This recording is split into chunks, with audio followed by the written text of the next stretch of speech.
My first guest tonight is in the final stretch of one of the most closely watched Senate races in the country.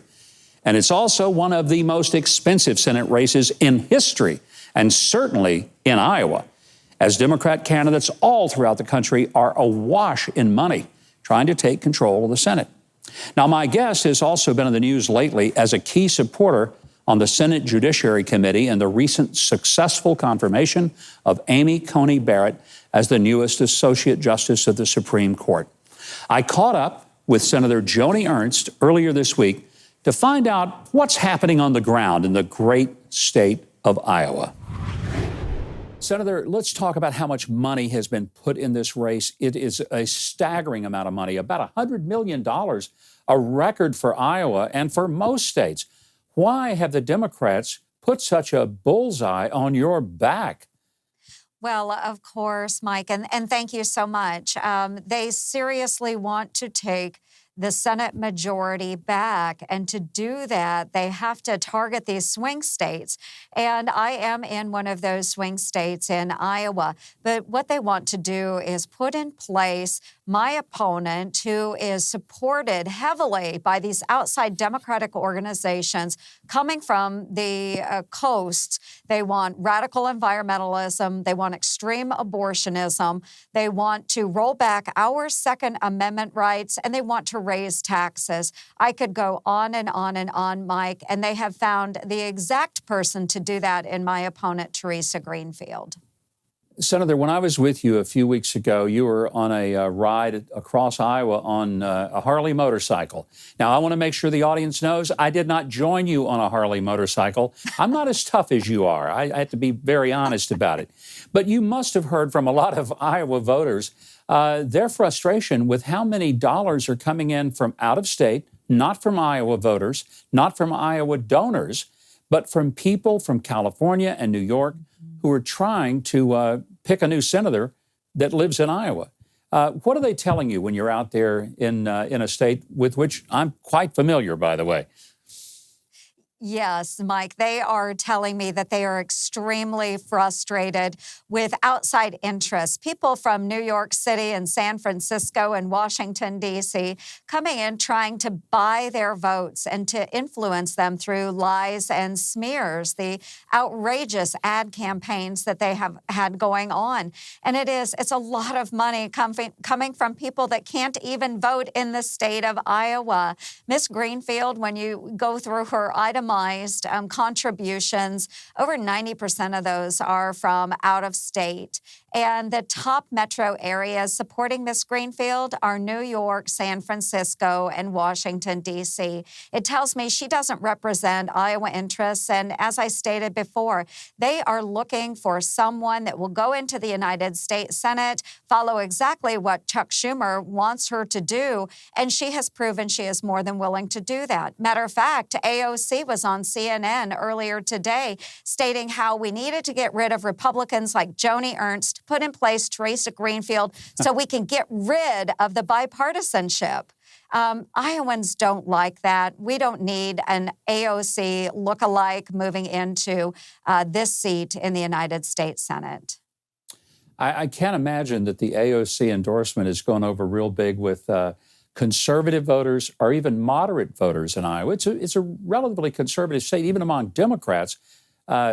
Certainly not radical, not socialistic. I can't imagine that that's the best thing that your opponent has going for her, is that AOC has endorsed her and has told everybody to get rid of you.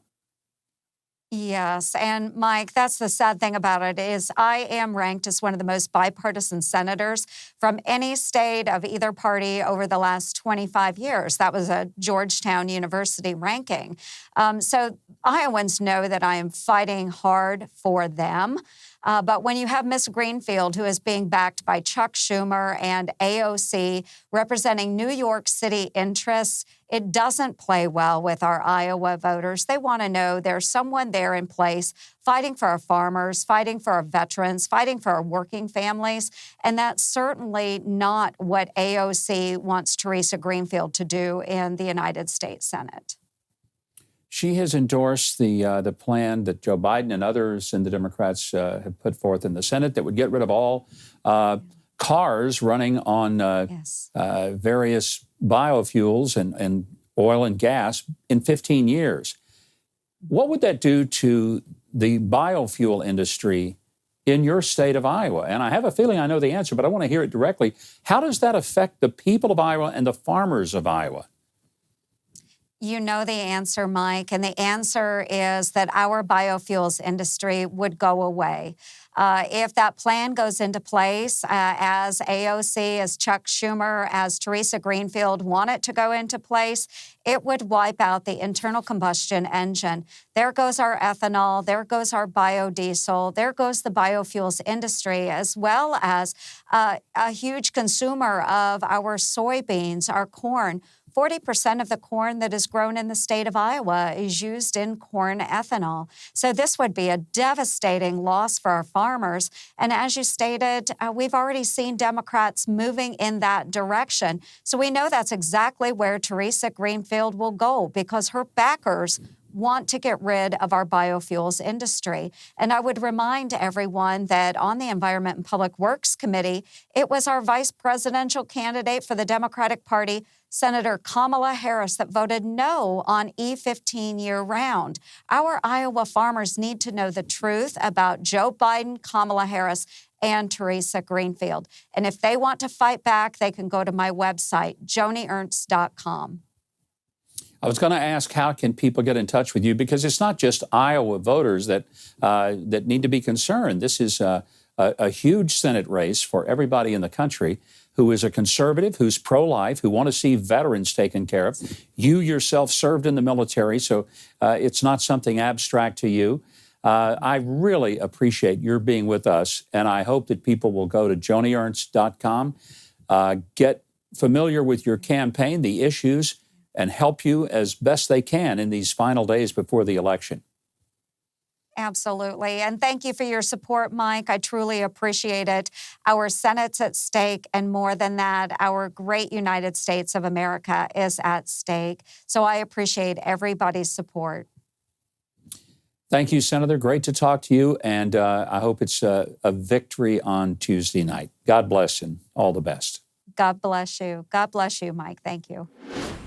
So very glad to have Senator Joni Ernst with us, and I am so grateful for her advocacy and strong support for Amy Coney Barrett, a real wonderful addition to the U.S. Supreme Court. What a godsend she is.